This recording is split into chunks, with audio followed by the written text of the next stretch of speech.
Coucou les amis, écoutez, dans cette vidéo je vais pas faire un tutoriel, par contre je vais vous demander de l'aide, voir si vous pouvez m'aider avec cette voiture qui me rend absolument dingue. Il y a un problème là-dessus que je n'arrive absolument pas à résoudre et donc on va voir si je peux recevoir de l'aide d'un de vous pour résoudre ceci. Alors qu'est-ce qui nous arrive avec notre voiture, hein? Alors celle-ci c'est la W126, c'est le modèle 300 SD avec moteur turbo diesel OM 617. Alors la voiture allait très bien, hein, il n'y a aucun problème, elle était puissante, tout allait très bien, jusqu'à un moment, la puissance est tombée complètement, hein, même mon vieux tracteur va plus vite qu'elle, donc j'ai fait plein de choses sur le moteur et le problème continue, hein. Donc je lance une bouteille à la mer, hein, voir si quelqu'un pourrait penser à ce que je n'ai pas pensé moi. Et donc voir ce qu'on peut faire pour que la voiture avance, quoi. Qu'est-ce qui s'est donc fait sur ce moteur? Bien sûr le service, hein, changer l'huile, changer les filtres. Alors derrière le réservoir, hein, on l'a démonté. J'ai nettoyé le filtre à gasoil qui se trouve à l'intérieur. Voilà, parce que bien sûr je veux que le gasoil arrive bien au moteur. Voilà, donc ça c'est bon. Il n'y a pas d'air non plus dans le système de gasoil, hein, donc c'est bon signe. Alors ici vous allez voir aussi qu'il y a des fils. Pourquoi? Parce que la pompe à gasoil qui est là me donne quelques problèmes. Donc ce que j'ai fait, j'ai connecté une pompe électrique, hein, pour le moment, jusqu'à ce que je règle celle-ci. Et donc quand je la connecte, le gasoil arrive parfaitement au moteur, hein. Alors qu'est-ce que j'ai fait d'autre? Les bougies de préchauffage, alors bien sûr elles ont été remplacées, hein, au cas où ça n'allait pas.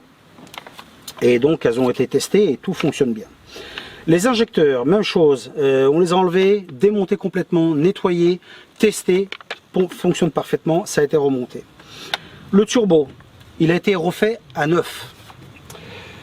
La valve EGR a été changée, neuve. La pompe à injection, elle a été enlevée, démontée complètement. À l'intérieur, il y avait de l'oxydation, hein, donc il y a certaines pièces qui ne bougeaient pas comme elles devaient. Et donc ça a été refait également, et donc remonté. La compression du moteur a été testée, hein, c'est bon. Les valves ont été ajustées et on a fait le calage moteur aussi. Voilà. Donc maintenant, ça peut être quoi? Je sais pas. J'ai pensé peut-être au système ALDA, mais j'ai pensé également à peut-être un problème électrique ou un problème de vide, hein, parce que bien sûr ces moteurs-là fonctionnent beaucoup avec le vide. Donc voilà. Alors maintenant, ce qu'il faut savoir aussi, c'est que la pompe à injection, quand elle a été remontée, hein, le moteur démarrait parfaitement. Il tirait un peu de fumée, mais ça démarrait parfaitement. J'ai réussi à aller à 90 km/h, pas plus, hein, c'est comme si le moteur il lui manque de la force. Je sais pas pourquoi, peut-être que le turbo se met un peu en route, je sais pas. Et donc éventuellement à conduire, voilà, la voiture est morte, voilà, tout simplement. Et donc j'ai dû appeler le remorquage, hein, voilà, donc ils m'ont apporté la voiture. Donc voilà, c'est où on en est en fait, hein, voilà. Donc ce que je vais faire maintenant, on va essayer de démarrer le moteur et voir ce qui se passe.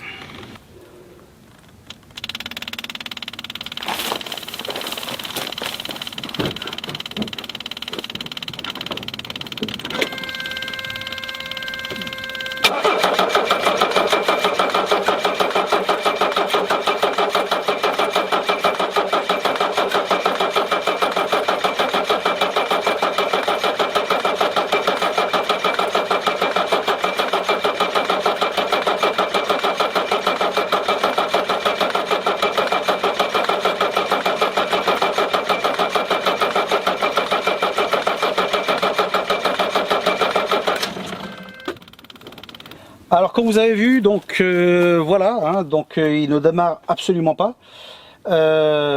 Pourquoi? Je sais pas, hein, je sais vraiment pas. Je suis vraiment complètement perdu, hein, je vois pas du tout ce que ça peut être.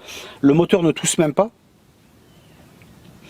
Donc si quelqu'un d'entre vous a une idée de ce que ça peut être, hein, parce que si ça m'arrive à moi, ça peut très certainement arriver à d'autres personnes également. Donc bah, écoutez, dans les commentaires, n'hésitez pas, hein, donnez-moi des idées et qu'on essaie de trouver le problème à ce moteur, hein, parce que c'est quand même dommage d'avoir une voiture comme ça qui roule pas, quoi. Voilà. Et puis si elle roule pas, bah, trouver un moteur comme ça, je veux pas le trouver en Europe, hein, ça va être très très très difficile. De le reconstruire complètement, on m'a demandé à peu près 12 000 euros, donc on va dire que non, hein. Donc voilà, et je pense pas qu'il ait besoin d'être complètement refait non plus, voilà. Donc voilà, si vous avez une idée, hein, bah écoutez, n'hésitez pas, dites-le moi dans les commentaires, et voilà, tout est bienvenu, hein. Bah voilà, bah écoutez, j'espère que vous avez aimé la vidéo, donc n'hésitez pas à m'aider, hein, si vous pouvez. Voilà, allez, à plus.